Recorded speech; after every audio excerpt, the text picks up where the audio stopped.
Life is like a box of chocolates, right? Tom Hanks running across America, a feather floating on the wind. You think you know Forrest Gump. But what if I told you the studio almost killed that running scene until Tom Hanks literally paid for it out of his own pocket and made $65 million in return?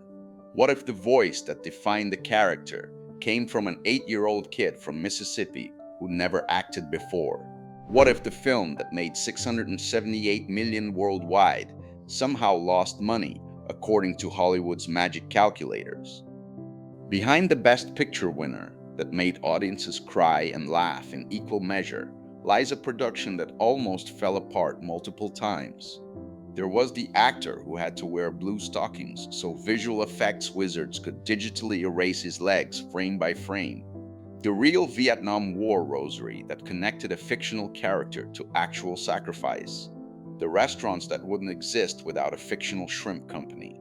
And the casting director who almost missed Tom Hanks entirely because John Travolta said yes first, then changed his mind. We've got 25 insane facts about Forrest Gump that reveal a story far more remarkable than most people realize. This isn't just about movie trivia. It's about how one of the biggest films in history nearly didn't happen at all. And when it did, it changed everything. Stay with me as we uncover the truth behind Forrest Gump, because what happened behind the camera is just as remarkable as anything that happened on screen. Fact 1. The book that almost became something else entirely. Let's start where most people don't, with a book that bears almost no resemblance to the movie you know. Winston Groom published Forrest Gump in 1986, and the character he created was nothing like the gentle soul Tom Hanks brought to life. Groom's Forrest was rough around the edges, louder, ruder, and significantly more profane.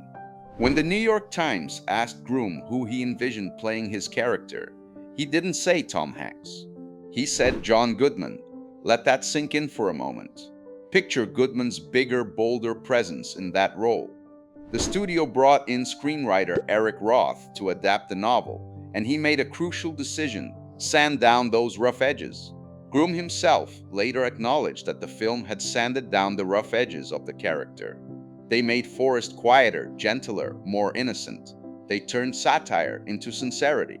But here's the fascinating part. That decision almost killed the project entirely. Multiple studios passed. Warner Bros. Developed it for years before walking away. They thought it was too similar to 1988's Rain Man and didn't see the commercial potential. When Paramount finally picked it up, executives remained skeptical throughout production. They had no idea they were sitting on a cultural phenomenon. The lesson: sometimes the best art comes from completely reimagining the source material and having the courage to make it your own. Fact 2. When a megastar says no, everything changes. Tom Hanks was not Paramount's first choice. Not even close. Before Hanks ever read the script, the studio had their eyes on someone else entirely: John Travolta. Fresh off the comeback buzz that would eventually lead to Pulp Fiction, Travolta was offered the role of Forrest Gump. And here's where movie history could have gone in a completely different direction. He seriously considered it, but another script landed on his desk at almost the same time: Quentin Tarantino's Pulp Fiction. Travolta chose Tarantino. Was it the right choice? Well, Pulp Fiction became a cultural landmark and revived his career. But Travolta has publicly admitted he regrets passing on Forrest. It's one of those what-if moments that makes you wonder how differently film history might have unfolded. But Travolta wasn't the only name that said no. The studio approached Bill Murray, who passed. Chevy Chase declined. Sean Penn was in discussions but didn't commit. Even Matthew Broderick was considered at one point when different directors were attached. Then the script reached Tom Hanks through his agent. Hanks sat down and read for an hour and a half straight. When he finished, he called back almost immediately and said yes. He saw something in Forrest that no one else had quite grasped. Not a comedy character, not a dramatic role, but something in between, something real. Director Robert Zemeckis and producer Wendy Finnerman knew they had their man. What they didn't know yet was that Hanks would end up literally paying to make the movie he believed in. But before any of that, there was an even bigger challenge, finding the voice of Forrest Gump. And the answer came from the most unexpected place. Fact 3. The voice that defined a generation came from a kid. Hi. Hi. Hi. I brought you something. Here's something most people miss when they watch Forrest Gump. Tom Hanks' iconic accent, that slow, thick southern drawl that became instantly recognizable, didn't come from Hanks at all. It came from an 8-year-old boy. Michael Connor Humphreys was born in Independence, Mississippi, and had never acted in anything before. In 1993, his family took him to an open casting call in Memphis, Tennessee. The notice asked for a young Tom Hanks with light eyes and a quirky disposition. When Michael walked in and started talking, the casting director immediately perked up. That accent, deep Mississippi with a hard G at the end of words, was perfect. But there was a problem. Once filming began, director Robert Zemeckis realized they faced an impossible challenge, getting an 8-year-old novice actor to sound like Tom Hanks, a trained professional with a very different natural voice. Zemeckis pulled Hanks aside and said, "We've got a problem. You've got to teach this kid to talk the way you talk." Hanks thought about it for a moment, then made a decision that would define his performance. "Why don't I just talk the way he talks right now?" So Hanks began spending hours with Michael, recording cassettes of their conversations. Michael would talk about his life, his family, what his dad did for work. Hanks absorbed it all. If Michael said thinking with that hard G, Hanks learned to do the same. That choice showed Hanks' professionalism and humanity. He was the experienced actor, the Oscar winner. Michael was a kid who'd never been on a film set. Rather than pressure the child to change, Hanks adapted, and in doing so, he created one of cinema's most memorable voices. Not only that, Michael Connor Humphreys grew up and enlisted in the U.S. Army, serving in Iraq from 2004 to 2008, somewhat mirroring Forrest's own journey. But even with the perfect voice and the perfect actor, the movie was about to hit a wall, a financial wall that would force Hanks and Zemeckis to make a decision that could have ended their careers or made them millions. Fact 4. The studio almost killed the movie's most iconic moment. Picture this. You're 48 hours away from losing the defining scene of your movie. The studio says they can't afford it. Your vision is about to collapse. What do? If you're Robert Zemeckis and Tom Hanks, you pull out your checkbook. Here's what happened. As production progressed, Paramount executives looked at the budget and started sweating. One sequence in particular seemed too expensive. Forrest's 3-year run across America. The studio told Zemeckis to cut it. "We can't afford it," they said. "Find another way." Zemeckis refused. He knew that sequence wasn't just important. It was essential to understanding Forrest's character. It was his response to heartbreak, his way of processing loss, his moment of becoming an accidental inspiration to others. Without it, the whole film would collapse. So Zemeckis drove to Tom Hanks's house. Hanks thought he was getting fired. When a director comes to your home unannounced during production, that's usually bad news. But Zemeckis had a different proposal. "Tom, I cannot make a movie without the star of the movie as my soulmate," Zemeckis said. "So you and I have to be joined at the hip throughout all of this." Then came the pitch. This run is going to cost X amount of dollars. And it wasn't cheap. Zemeckis suggested they split the cost themselves and return it to Paramount. In exchange, the studio would give them a larger percentage of the film's profits, not net profits, but gross receipts. The first money that came in. Paramount said yes. They were getting their movie made without additional risk. Hanks and Zemeckis were gambling that the film would succeed. It was one hell of a gamble. Forrest Gump went on to gross $678.2 million worldwide. Tom Hanks made an estimated $60 to $65 million from that deal, more than the film's entire $55 million production budget. Zemeckis made similar amounts. And here's the kicker. The same thing happened again. When weather threatened another sequence, the studio said they couldn't get insurance coverage. So you guys can't shoot, they told Zemeckis. His response? Bob and I said we'll cover the insurance. And we did. 2 times Tom Hanks literally paid to make Forrest Gump happen. 2 times it paid off beyond anyone's wildest dreams. Fact 5. The first 3 days were a disaster. Even after Hanks was cast and filming began, things weren't going smoothly. Tom Hanks, one of the best actors of his generation, was struggling. He couldn't find Forrest. For 3 straight days, Hanks worked on finding the character's voice, his mannerisms, his way of moving through the world. Nothing felt right. He was trying too hard, thinking too much, and it showed in every frame. After 3 days, Zemeckis pulled him aside for a conversation that would change everything. Look, I know what you're trying to do, Zemeckis told him. I know how nervous you are and how self-conscious this can be before we get into the groove. But we're not going to use any of these first 3 days because I don't think you've got it. You haven't got the character. Hanks agreed.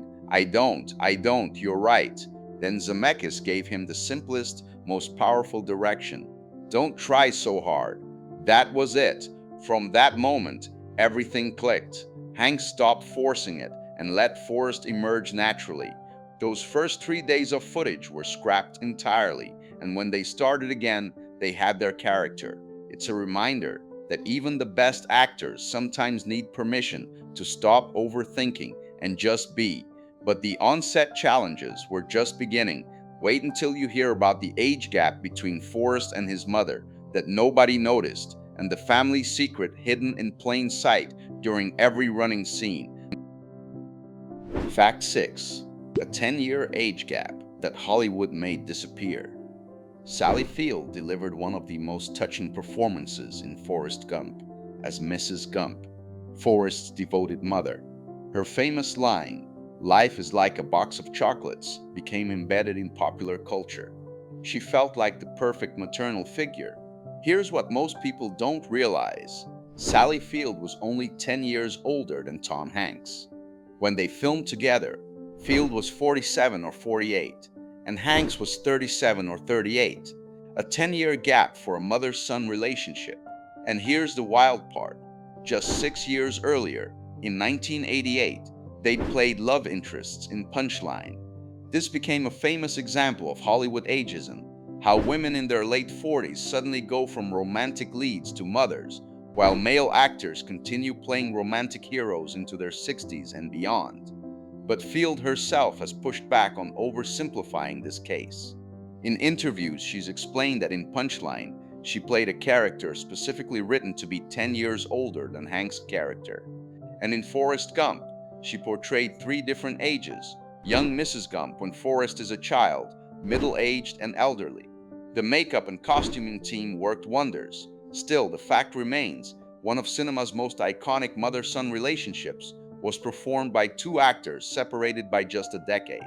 It's a testament to Field's range and the power of movie magic, but also a reminder of how Hollywood often sees women's ages differently than men's.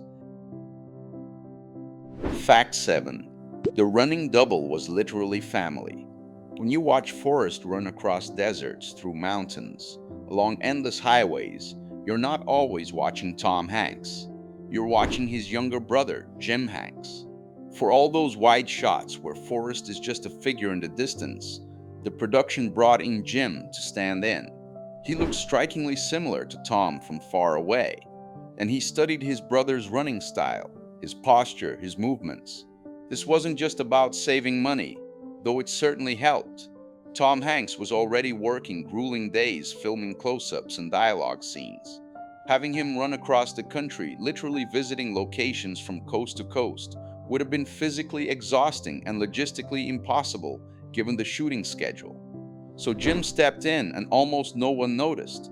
When Forrest is running through Monument Valley or along a desert highway, that's Jim Hanks keeping the dream alive. The Hanks brothers made movie magic together, and most audiences never knew there were two Gumps running through America. Jim has since built his own career as a voice actor, and Tom's occasional double. He's voiced Woody in various video games and direct-to-video Toy Story content. The family business, you might say. Fact 8. Every photograph hides a secret joke. Here's a detail so subtle that you've probably never noticed it, even if you've seen Forrest Gump a dozen times. In every single photograph of Forrest throughout the film, his eyes are closed. Not sometimes, every single time. When we see young Forrest as a football player, eyes closed. Forrest as a soldier, eyes closed. That picture from the White House, closed. It's a running visual gag that Tom Hanks and Robert Zemeckis planted throughout the film. Why? It matched Forrest's character perfectly. He wasn't someone who paid attention to conventional social cues or tried to look good for cameras. He just lived his life, blinking when he needed to, existing in the moment without self-consciousness. It's such a small touch, but it adds to the authenticity of the character. Forrest wasn't performing for anyone. He was just Forrest, whether a camera was pointed at him or not. Once you notice this detail, you can't unsee it, and it makes you appreciate how much care went into every frame of this film. But the real technical magic? That was happening with Lieutenant Dan's legs, or rather, the absence of them. What the visual effects team pulled off in 1994 was so groundbreaking that it changed Hollywood forever. Real quick, if these behind-the-scenes secrets are blowing your mind, hit that like button right now. Seriously, the story gets even wilder from here. We're talking about groundbreaking visual effects that fooled everyone, casting decisions that seem impossible in retrospect, and real-life connections that gave this movie unexpected emotional weight. Drop a comment and tell me which fact has shocked you most so far. Did you know Tom Hanks literally paid for that running scene? And if you want more deep dives into the films that shaped cinema, subscribe. We're just getting started. Fact 9. The Lieutenant Dan effect. Revolutionary VFX that changed everything. Let's talk about one of the most impressive technical achievements in Forrest Gump. Something so seamless that most audiences assumed it was simple camera trickery, or that Gary Sinise was actually an amputee. The removal of Lieutenant Dan's legs was groundbreaking visual effects work that changed Hollywood forever. Here's what happened. After Lieutenant Dan loses his legs in Vietnam, we see him in dozens of scenes in a hospital bed, in a wheelchair at the Veterans Rally, on Forrest's shrimp boat, even swinging himself over the side of that boat into the water. In every frame, his legs are completely gone. This was 1994, before CGI was commonplace. The special effects team at Industrial Light and Magic had to invent new techniques on the fly. Gary Sinise wore blue fabric stockings on his lower legs during filming. Blue was chosen specifically because it's a distinct color that could be isolated and removed frame by frame through chroma key compositing. But removing the blue wasn't enough. That just created a hole where his legs had been. The real work was reconstructing everything behind those legs, the hospital bed, the wheelchair, the boat deck, everything. Artists had to digitally paint the background for every single frame. In some shots, that meant hundreds or even thousands of individual frames being hand-corrected. And it wasn't just digital work. The production hired magician Ricky Jay, yes, an actual stage magician, as a consultant. Jay designed a special wheelchair for Sinise that allowed his legs to be folded underneath at an angle where they wouldn't be visible to the camera. For shots where Lieutenant Dan fell or moved dramatically, the crew would cut sections out of props like beds or boat sides, so Sinise's real legs could slip through, then digitally reconstruct those props in post-production. This was revolutionary. Forrest Gump marked the first time Hollywood used chroma key technology specifically to erase body parts from a major motion picture. Today, this technique is standard. Back then, it was pioneering work that helped the film win the Oscar for Best Visual Effects. When Gary Sinise first saw the finished shots of himself without legs, he was stunned. "I want to see it," he told the effects team before they'd planned to show him. His reaction? Amazement. The illusion was perfect. Fact 10. The rosary that went to war twice. There's a small detail in Lieutenant Dan's costume that most people never notice. He wears a rosary around his neck with a St. Christopher medal that says "Protect us in combat." You might assume it was a prop made for the movie. It wasn't. That rosary belonged to Gary Sinise's brother-in-law, Jack Treese. Jack served as a combat medic in Vietnam during 1967 and 1968, the exact years the film depicts. He wore that same rosary every day during his deployment.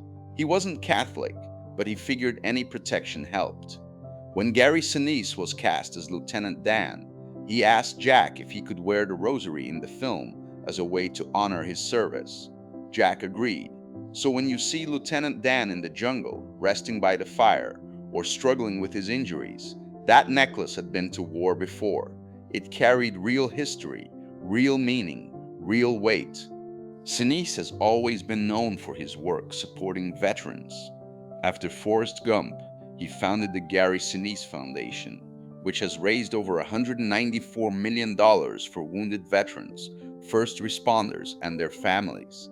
Wearing Jack's rosary was his first step in that journey, bringing truth and respect to a fictional character by connecting him to actual sacrifice. That small prop choice transformed Lieutenant Dan from a movie character into something that resonated with real veterans. It's one of the reasons the performance felt so authentic. But speaking of authenticity, you'd be shocked to learn where they actually filmed those intense Vietnam sequences. And no, they didn't leave the United States. Fact 11.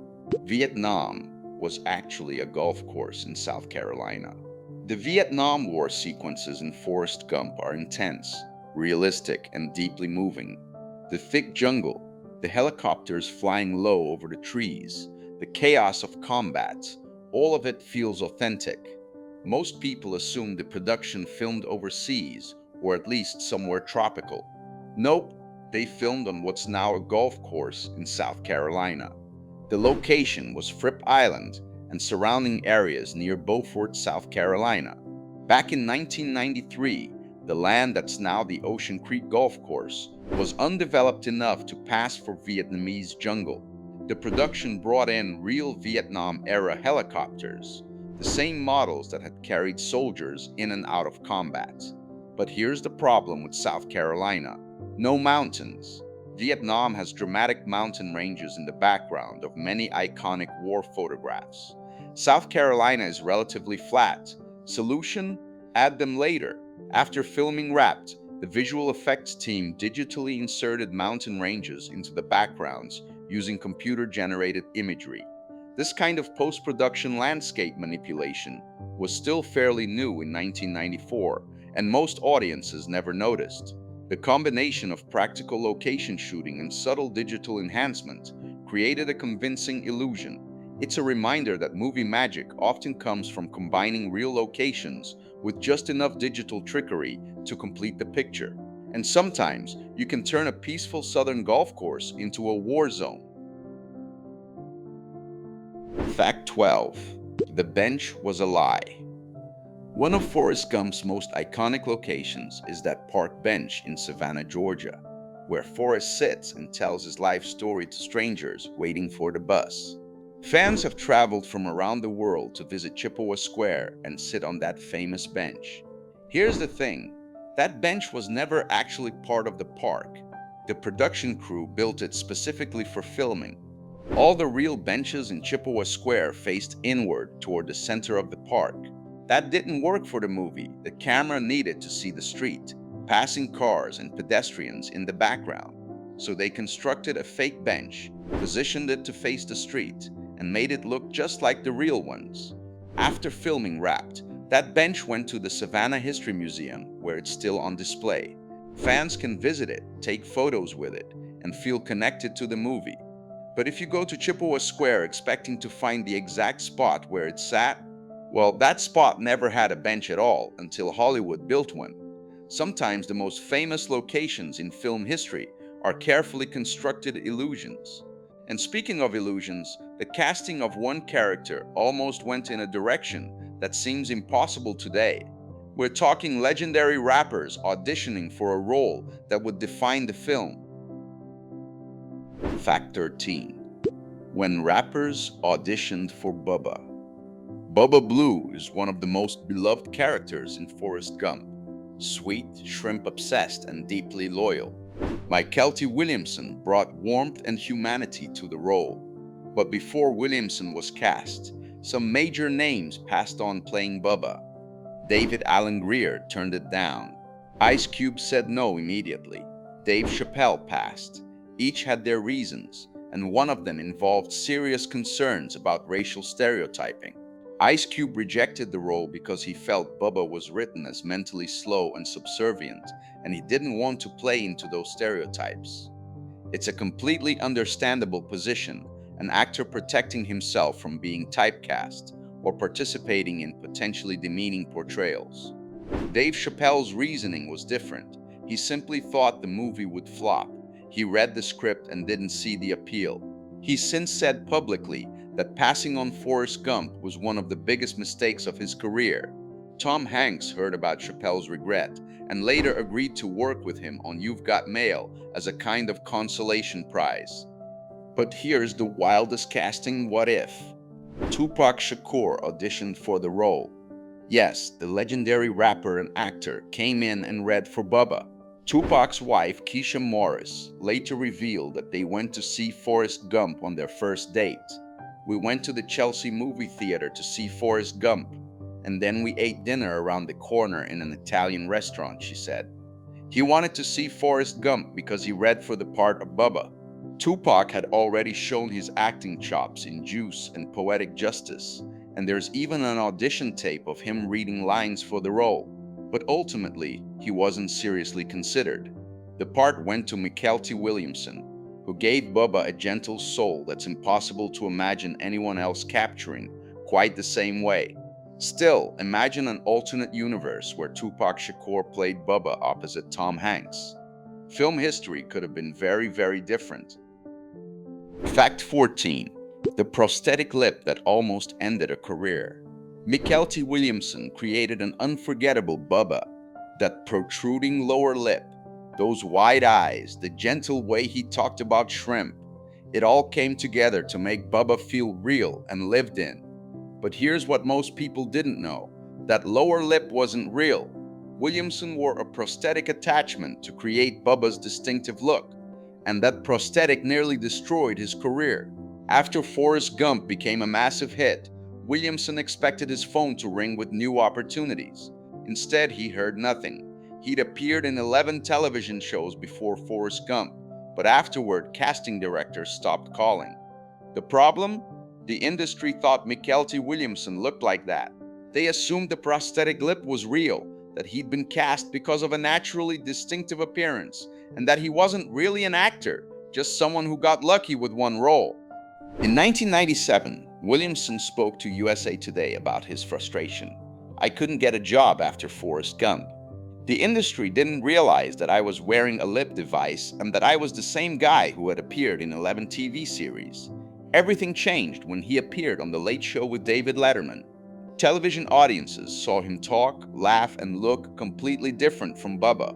Suddenly, people realized Mykelti Williamson was a skilled character actor who transformed himself for the role.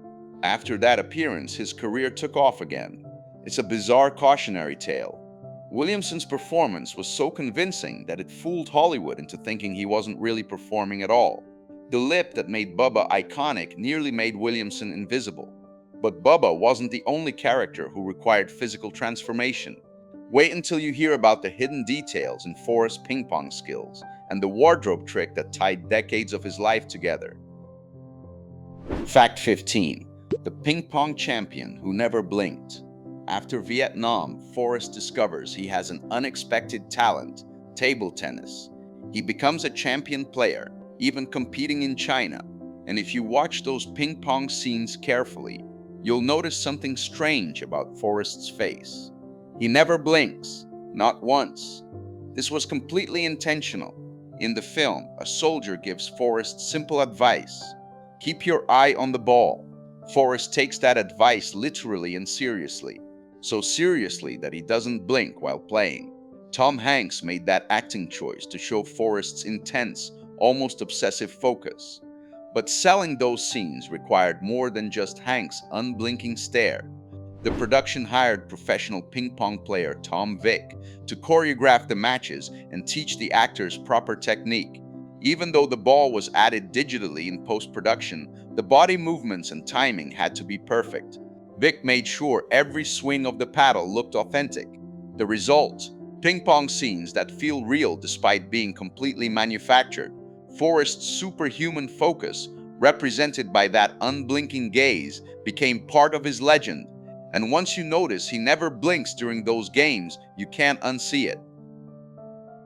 Fact 16. The shirt that tied everything together. Forrest Gump spans decades. We see him as a child with leg braces, as a teenage football star, as a soldier in Vietnam, as a shrimp boat captain, and as a father. The film smoothly transitions through time, and it could easily feel disjointed. But there's a quiet visual trick that helps tie it all together: the blue plaid shirt. Every time Forrest transitions to a new chapter of his life, he's wearing some version of that blue plaid pattern. It's not always the exact same shirt, but the visual motif remains consistent. When young Forrest becomes teenage Forrest, blue plaid. When we jump ahead to his life after Vietnam, blue plaid. When he's running across America, you guessed it. The costume designers use this as a subtle signal to the audience. Time has passed, Forrest has changed, but he's fundamentally still the same person. That shirt became a visual through line, a way of saying this is still Forrest, even as decades passed and circumstances transformed. It's the kind of detail most people never consciously notice, but it works on a subconscious level to make the film feel cohesive. Sometimes the best production design is invisible. Fact 17. A $678 million movie that lost money. Forrest Gump was a phenomenon. It opened in July 1994 and became the second highest grossing film of the year, trailing only The Lion King. It earned $330.5 million domestically and $347.7 million internationally, for a worldwide total of $678.2 million. The film was made for $55 million. Basic math suggests a massive profit, right? According to Paramount Pictures, Forrest Gump lost $62 million. How is that possible? Welcome to Hollywood accounting, one of the entertainment industry's most notorious practices. Here's how it works. Studios inflate expenses and fees to make profitable films appear unprofitable on paper. This minimizes or eliminates net profit, which means people with contracts based on net profit sharing receive little or nothing. In Forrest Gump's case, Paramount's accounting went like this. They collected about $191 million from domestic and international ticket sales by December 1994. Theaters keep roughly half the box office gross. Then they started deducting $50 million in production costs, $74 million in distribution and marketing fees, $62 million in distribution expenses, close to $62 million in payments to Tom Hanks and Robert Zemeckis for their gross profit participation, $6 million in interest. The result, according to their books, Forrest Gump was $62 million in the red. But here's the thing. Many of those charges were arbitrary or inflated. A source involved in the production told Forbes that Paramount's claimed distribution expense was far less than the $62 million reported. These numbers were essentially manufactured to avoid paying people with net profit participation agreements. Who got hurt? Winston Groom, the author of the original novel. He'd been promised $350,000 up front plus 3% of the film's net profits. When the studio claimed there were no net profits, Groom got nothing beyond that initial payment. Groom fought back. The dispute eventually reached a settlement where Paramount paid him a seven-figure sum for the rights to his sequel novel, Gump & Co. They wanted to make a sequel film, and settling with Groom was cheaper than continuing the legal battle. Meanwhile, Tom Hanks and Robert Zemeckis, who had negotiated for a percentage of gross receipts, not net profits, made an estimated $40 to $65 million each. They got paid from the first dollar that came in, before any of those creative accounting deductions. It's a perfect example of why entertainment lawyers always tell their clients never accept net profit participation, always negotiate for gross. Fact 18. The soundtrack that sold 12 million copies. While everyone remembers Tom Hanks' performance and the film's Oscar wins, there's another element that made Forrest Gump a cultural phenomenon: its music.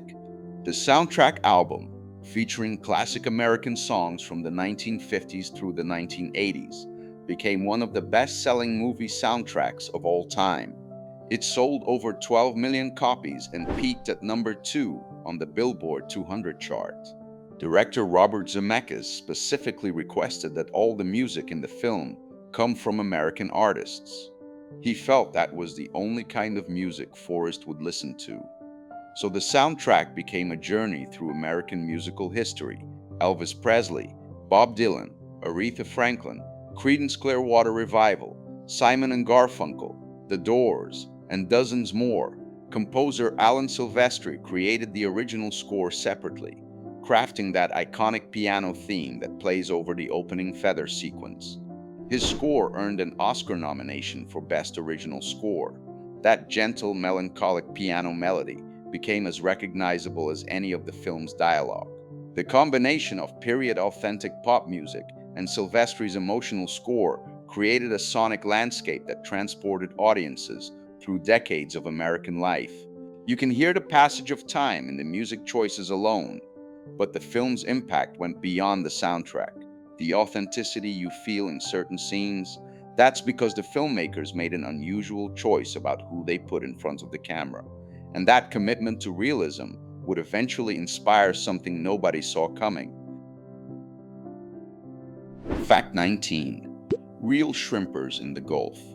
Real stories on screen. When Forrest starts his shrimping business with Lieutenant Dan, honoring his promise to Bubba, those scenes feel authentic in a way that most movie versions of blue-collar work don't. There's a reason for that.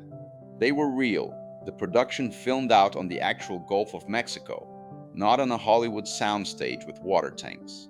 And many of the people you see in the background of those shrimping scenes weren't actors. They were actual local shrimpers who knew how to work a boat, throw nets, and haul in a catch. This decision gave those sequences a documentary-like quality. The way the nets are thrown, the rhythms of the work, the look of weathered hands pulling ropes, all of it is real because the production used real people doing real work. It's one more example of Forrest Gump's commitment to authenticity even in its most fantastical moments. Yes, the story is wildly improbable, but the details, the shrimping, the helicopters, the uniforms, the techniques, those were as real as the filmmakers could make them. Fact 20. The sequel that almost happened. Then 9/11 changed everything. After Forrest Gump became a phenomenon, talk of a sequel was inevitable. Winston Groom had written a follow-up novel called Gump & Co., and a script was developed based on it. The sequel would have followed Forrest through more absurd adventures in the 1980s and 1990s. Some of the ideas were, let's say, ambitious. Forrest was going to meet Princess Diana.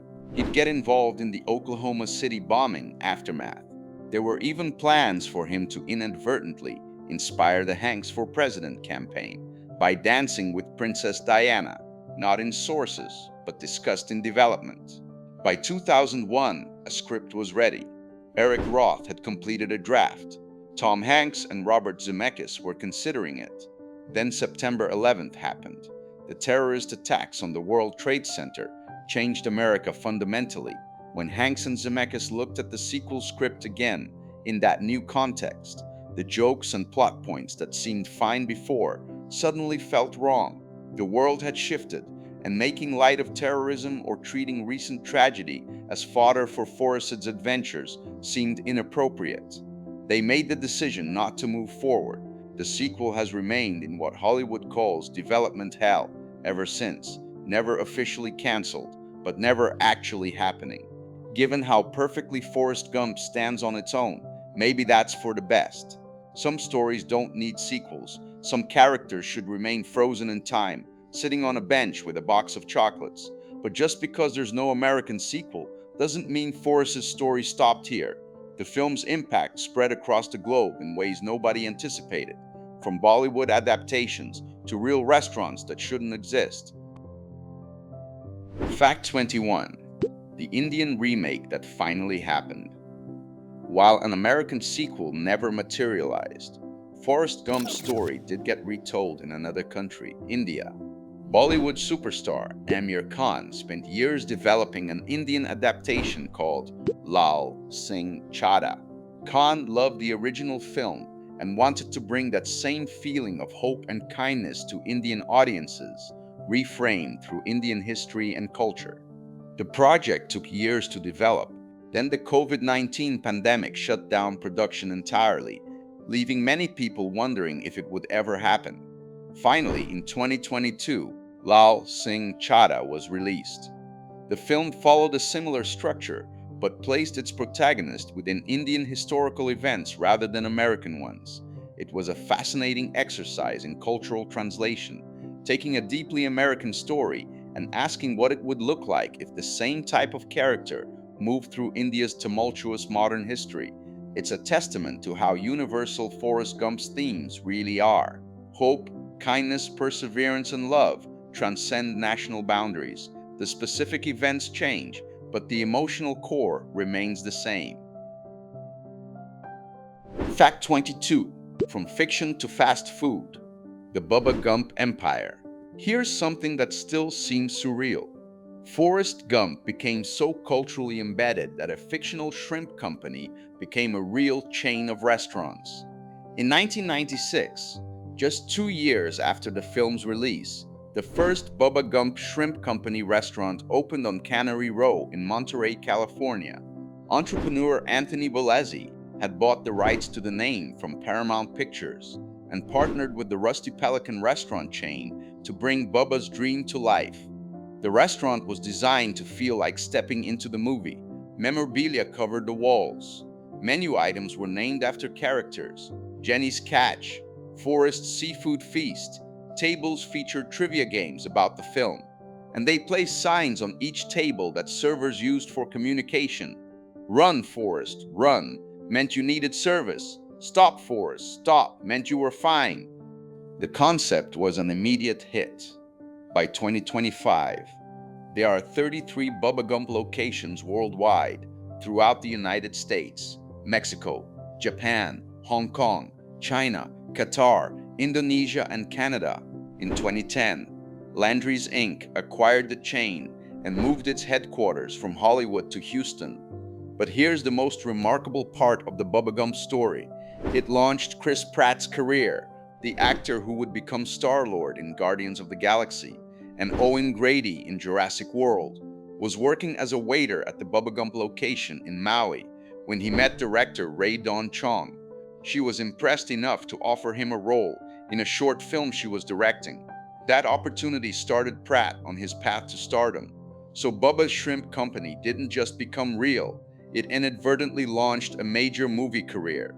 Life really is like a box of chocolates. Fact 23. The Hanks-Sinise partnership that defined a decade.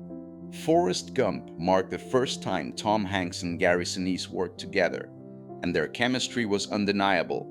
Forrest and Lieutenant Dan's relationship, from adversarial to brotherly, formed the emotional backbone of the film. But it didn't end there. Hanks and Sinise went on to make 2 more films together, and all 3 were nominated for Best Picture at the Academy Awards. First came Apollo 13 in 1995, where Hanks played astronaut Jim Lovell, and Sinise played Ken Mattingly in Ron Howard's tense space disaster thriller. The film earned 9 Oscar nominations, including Best Picture. Then in 1999, they reunited for The Green Mile, Frank Darabont's adaptation of Stephen King's novel. Hanks played prison guard Paul Edgecombe, while Sinise had a smaller role. Again, the film was nominated for Best Picture. 3 films, 3 Best Picture nominations. Only Forrest Gump won, but the consistency of that partnership is remarkable. When Hanks and Sinise share the screen, something special happens, a chemistry and mutual respect that translates into unforgettable moments.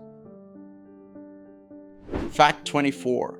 The directors who almost made very different films. Robert Zemeckis made Forrest Gump into a masterpiece, but he wasn't Paramount's first choice to direct. Before Zemeckis signed on, other names circulated and each would have made wildly different films.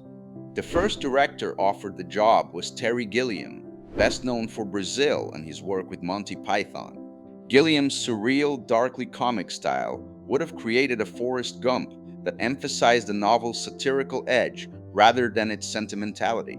He passed on the project, feeling it wasn't right for him. Next, the studio approached Barry Sonnenfeld, who had just directed The Addams Family. Sonnenfeld actually agreed and began early prep work, but then he was offered Addams Family Values and chose to do that sequel instead, leaving Forrest Gump without a director. That's when Robert Zemeckis, fresh off Who Framed Roger Rabbit and the Back to the Future trilogy, stepped in. Zemeckis brought a unique combination of technical innovation and emotional storytelling. He knew how to blend cutting-edge visual effects with human warmth. Sometimes the second or third choice turns out to be the perfect choice. We'll never know what Terry Gilliam's or Barry Sonnenfeld's Forrest Gump would have looked like, but we do know that Zemeckis made the film that won 6 Oscars and became a beloved classic. Fact 25. Hidden family connections throughout the film. Forrest Gump is filled with small moments featuring family members of the cast and crew. Tom Hanks' daughter, Elizabeth Hanks, appears briefly as one of the kids on the school bus, who refuses to let young Forrest sit next to her. "Seats taken," she says cruelly. Director Robert Zemeckis' son, Alexander Zemeckis, also appears as one of the young bullies. These weren't just nepotism. They were ways to keep the production feeling like a family affair, literally. And of course, there's Jim Hanks as the running double, making it truly a Hanks family project. These small touches added authenticity and intimacy to a film that, despite its epic scope, always felt personal. 30 years on, Forrest Gump refuses to fade. The film seeped into the culture so completely that it stopped being just a movie. It became a shared language. But what actually makes it work? It's there in the specifics. The way Forrest loves Jenny with a constancy that never wavers, even when she keeps running from everything, including herself. How Lieutenant Dan's rage and eventual redemption feel earned, not manufactured. That gut punch moment when Forrest asks if his son is smart, his voice cracking with the fear that he's passed on a curse instead of a gift. Bubba talking about shrimp, not as a punchline, but as a man with an actual dream, the kind that keeps you going in a foxhole. The movie trusts something most films are afraid to trust: simplicity. Forrest sees clearly because he isn't performing for anyone. He's not calculating angles or protecting his ego or trying to seem smarter than he is. He just shows up, does right by people, and loves without conditions. And maybe that's what sticks with you. We spend so much energy trying to figure out the right move, the smart play, how things will look to other people. Forrest doesn't do any of that. He's loyal to Bubba because Bubba was his friend. He waits for Jenny because he loves her. He takes care of his mom because she's his mom. It's not complicated for him, and watching that is oddly relaxing and comforting, like maybe we're all overthinking it. I'm not saying the movie has all the answers, but there's something to a character who just keeps his word and treats people decently, and somehow that's enough. That probably says more about what we're missing than what Forrest has figured out. In a world that keeps getting more complicated, more fragmented, more exhausting, there's something comforting about sitting down with Forrest at that bus stop. So, have you watched Forrest Gump yet? Tell us in the comments what you think about it, which of these facts you already knew, and what surprised you most. If you haven't, go watch it when you get the chance. and then come back to tell us about it. And if you like this video, hit that like button, subscribe for more deep dives into films that changed everything. Thanks for watching.